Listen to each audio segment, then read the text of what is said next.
Hello everyone, এটা আমার first blog. আমি আজকে গ্রিন চিকেন বানাতে চলেছি। তার জন্য আমি 750 গ্রাম চিকেন নিয়েছি, আর তার সাথে নিয়েছি পুদিনা পাতা, ধনে পাতা, দুটো কাঁচা লঙ্কা আর 6টা লেবু পাতা। এবার ওই লেবু পাতা, পুদিনা পাতা, ধনে পাতা, কাঁচা লঙ্কা ওগুলো একসাথে পেস্ট করে রেখে দিলাম।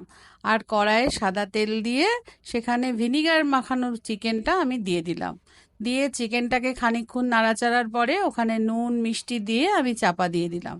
চাপা দেওয়ার পরে 10-15 মিনিট রেখে দিয়ে ঢাকনাটা খুলে পেস্টটা দিয়ে পেস্টের সঙ্গে সঙ্গে কিন্তু জল দিয়ে দিতে হবে, ওটা কষানো যাবে না। দিয়ে 15 মিনিট মাংসটা সেদ্ধ হওয়ার জন্য সিম করে দেওয়া রইল।